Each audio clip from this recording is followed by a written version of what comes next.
Hello, నేను విశేషరావు. ఆంధ్రప్రదేశ్ పర్యాటక శాఖలో ఏం జరుగుతుందో ప్రభుత్వానికి కానీ ఆ శాఖకు సంబంధించిన మంత్రికి కానీ పూర్తి స్థాయిలో తెలియడం లేదు అనేదానికి తాజాగా చోటు చేసుకున్నటువంటి పరిణామం మనం గుర్తు చేసుకోవచ్చు. బ్లూ ఫ్లాగ్ గుర్తింపుని రిషికొండ రిసార్ట్కి, రిషికొండ పార్క్కి, రిషికొండకు సంబంధించినటువంటి బీచ్కి రద్దు చేసేసారు. దానికి కారణం ఏంటంటే ప్రమాణాలను పాటించలేదు అనేటువంటి ఉద్దేశంతో. దానికి ఎవరొకరిని బాధ్యులు చేయాలి కదా, బాధ్యులు చేసింది పర్యాటక శాఖ. చేసి అక్కడ ఉండేటువంటి డిప్యూటీ డైరెక్టర్ రమణ గారిని, అలాగే జ్ఞానవేణి గారిని బదిలీ చేసింది. మరి వాళ్ళ ప్లేస్లో ఎవరిని వేశారు అని అంటే దాస్ అనేటువంటి అతన్ని నియమించారు డిప్యూటీ డైరెక్టర్ పోస్ట్లో. తీరా ఎవరు ఆ దాస్ గారు అని అంటే ఆయన ఒక అవుట్సోర్సింగ్ ఎంప్లాయీ. అవుట్సోర్సింగ్ ఎంప్లాయీని డిప్యూటీ డైరెక్టర్గా పోస్ట్ చేశారు. ఆ విషయం ఆలస్యంగా వెలుగు చూసింది. మీడియాలో రావడంతో ఒక్కసారిగా అప్రమత్తమయ్యి వెంటనే ఆ దాస్కు బదులుగా ఇప్పుడు మరొకరిని ఎంపిక చేసింది. సుధా సాగర్ అనేటువంటి ఆవిడ్ని అక్కడ ఎంపిక చేశారు, డిప్యూటీ డైరెక్టర్గా ఉన్నారు. దాంతో జరిగినటువంటి నష్టాన్ని దులిపేసుకున్నాము అని చెప్పి భావిస్తూ ఉన్నారు. కానీ ఈ తప్పు ఏదైతే ఉందో అది బయటకు వచ్చేసింది, మీడియా ద్వారా బయటకు వచ్చేసింది. దీంతో పర్యాటక శాఖలో ఏం జరుగుతుంది అనే అంశం మీద డైరెక్ట్గా సీఎం ఆఫీస్ కాన్సన్ట్రేషన్ చేసింది. ఇప్పటికే పర్యాటక శాఖ మీద అనేక రకాల ఆరోపణలు ఉన్నాయి. ఇప్పటికీ కూడా వైఎస్ఆర్ కాంగ్రెస్ పార్టీకి సంబంధించినటువంటి కాంట్రాక్టర్లు, లీడర్లు ఆ శాఖ మీద ఆధిపత్యం కొనసాగిస్తున్నారు అనేటువంటి అభిప్రాయం చాలా బలంగా ఉంది. ఆ శాఖ పరిధిలో ఉండేటువంటి రిసార్ట్లు కానీ, రెస్టారెంట్లు కానీ, హోటల్స్ కానీ, బస్సులు కానీ, ఇవన్నీ కూడా ల్యాండ్స్, ఇవన్నీ కూడా వైఎస్ఆర్ కాంగ్రెస్ పార్టీకి సంబంధించినటువంటి కాంట్రాక్టర్లు, లీడర్ల ఆధీనంలోనే ఉన్నాయి. వాళ్లే ఇప్పటికీ కూడా అనుభవిస్తున్నారు అనేది క్లియర్గా తెలుగుదేశం పార్టీలో ఉండేటువంటి కొంతమంది వాళ్ళ గ్రూపుల్లో పెడుతున్నారు వివరాలతో సహా.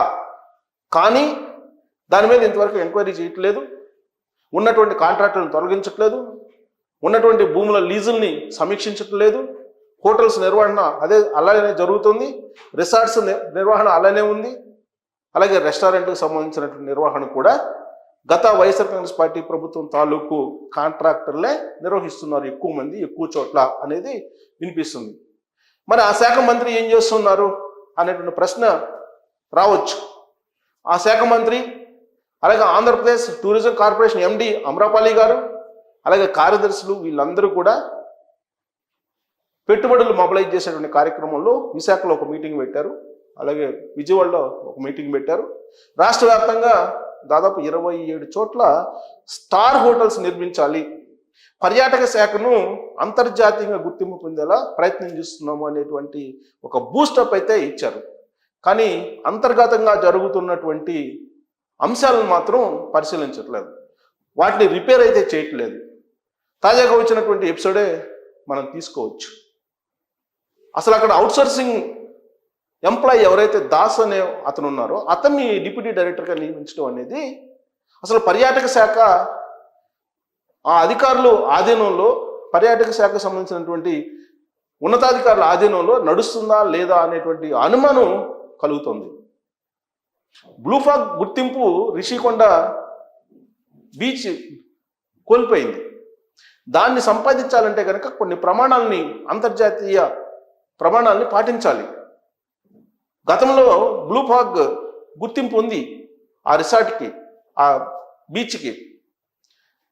అంతర్జాతీయ గుర్తింపు ఉన్నటువంటి ఆ బీచ్కి అనేక మంది విదేశీ పర్యాటకులు వస్తున్నారు.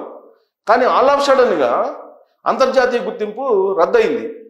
దీని మీద ఆంధ్రప్రదేశ్ ముఖ్యమంత్రి చంద్రబాబు గారు కూడా సీరియస్ అయ్యారు.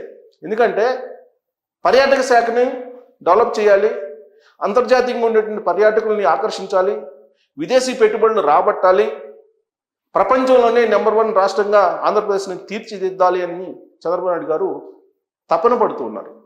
ఒక విజన్ తయారు చేశారు. 2029, 2047 ఆ దిశగా అడుగులు వేయాలి, అన్ని డిపార్ట్మెంట్లు ఆయా డిపార్ట్మెంట్ల పరిధిలో దానికి అనుగుణంగా విజన్ తయారు చేసుకుని అమలు చేయండి అని చెప్పి ఆయన చెప్తే ఉన్నటువంటి దాన్ని మరింత నష్టపరిచేలా కొంతమంది చేస్తూ ఉన్నారు. సో దీంతో అసలు పర్యాటక శాఖలో ఏం జరుగుతుంది అనేటువంటిది సీరియస్గా చర్చ జరుగుతుంది. 550 కోట్లు ఖర్చు పెట్టి రిషికొండ ప్యాలెస్ని నిర్మిస్తే ఇప్పటి వరకు కూడా దాన్ని ఏం చెయ్యాలి అనే దాని మీద స్పష్టతని తీసుకురాలేకపోతుంది పర్యాటక శాఖ. సీనియర్ ఐఏఎస్లు ఉన్నారు ఆ శాఖలో, అనుభవజ్ఞులైనటువంటి అధికారులు ఉన్నారు. మరి ఎందుకు రిషికొండ భవనాన్ని ఉపయోగించుకోలేకపోతుంది? దాని నిర్వహణకే కోట్ల రూపాయలు ఖర్చు అవుతుంది. మరి 550 కోట్ల రూపాయలు ఖర్చు పెట్టి నిర్మించినటువంటి ఆ భవనాన్ని ఈ ప్రభుత్వం ఎందుకు ఉపయోగించుకోలేకపోతుంది అనేది వైఎస్ఆర్ కాంగ్రెస్ పార్టీకి సంబంధించినటువంటి లీడర్లు ప్రశ్నిస్తున్నారు మండలిలో. భవనాన్ని కట్టించలేకపోయారు, అసలు మేమే కట్టించాము, దాన్ని ఉపయోగించుకోలేనటువంటి పరిస్థితుల్లో ఇప్పుడున్నటువంటి ప్రభుత్వం ఉందని చెప్పి బొత్స సత్యనారాయణ గారు మండలిలో ప్రశ్నించినటువంటి అంశం.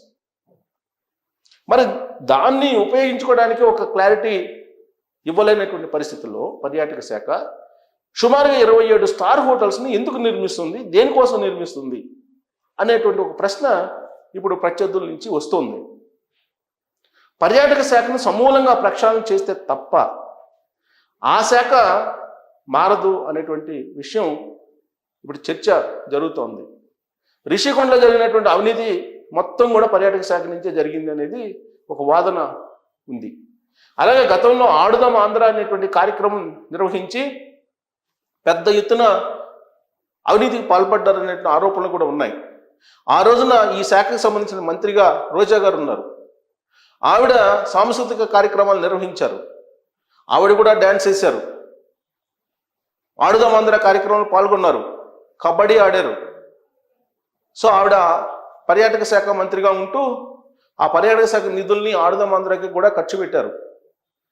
అప్పటి నుంచి కూడా ఆ నిధుల్లో దుర్వినియోగం జరిగిందని వినిపిస్తుంది, కానీ ఎక్కడ కూడా దర్యాప్తు ఆదేశాలు జారీ చేయలేదు. నిన్న గోరంట్ల బుచ్చ చౌదరి గారు సీనియర్ అసెంబ్లీలో సీనియర్ ఎమ్మెల్యే, ఆయన కూడా ఆ రోజు ఆడుదాం ఆంధ్ర కార్యక్రమంలో క్రికెట్ కిట్లో బ్యాటర్స్ ఆడేటువంటి క్రమంలో, బ్యాటింగ్ చేసేటువంటి క్రమంలో వాడేటువంటి గార్డ్ ఏదైతే ఉంటుందో ఆ గార్డు పైన కూడా జగన్మోహన్ రెడ్డి గారు బొమ్మ వేశారని చెప్పి ఆయన అసెంబ్లీ సాక్షిగా చెప్పారు. మరి ఈ స్థాయిలో అక్రమాలు దుర్వినియోగం జరిగితే మరి దాని మీద ఇంతవరకు ఎందుకు ఎంక్వైరీ వేయలేదు? ఎంక్వైరీ వేయకపోగా ఇప్పుడు జరుగుతున్నటువంటి ఈ పరిణామం, డెన్మార్క్ ఇచ్చినటువంటి బ్లూ ఫాగ్ గుర్తింపు ఒక్క ఆంధ్రప్రదేశ్లో ఉండేటువంటి రిషికొండ బీచ్కే ఇచ్చింది. అంత ప్రతిష్టాత్మకమైనటువంటి గుర్తింపు రద్దయితే దానికి బాధ్యులుగా చేస్తూ కొంతమందిని తాత్కాలికంగా నిర్ణయం తీసుకుంటే దానికి బదులుగా వాళ్ళు నియమించినటువంటి సిబ్బంది ఎవరైతే ఉన్నారో వాళ్ళు అవుట్సోర్సింగ్ సిబ్బంది కావడం అనేది విచిత్రమైన పరిణామం. అవుట్సోర్సింగ్ ఎంప్లాయీ అని కూడా తెలియకుండా పర్యాటక శాఖ ఉన్నతాధికారులు డిప్యూటీ డైరెక్టర్ పోస్టులో నియమించారు. ఇది విచిత్రమైన పరిణామం కదా. మరి దీని మీద మీ కామెంట్ ఏంటి? అసలు పర్యాటక శాఖ రాబోయేటువంటి రోజుల్లో అభివృద్ధి చెందుతుందా, లేక వైఎస్ఆర్ కాంగ్రెస్ పార్టీ పూర్వపు వాసనలు ఖచ్చితంగా దాంట్లో కొనసాగాల్సిందేనా? దీని మీద మీ కామెంట్ చేయొచ్చు. Thank you.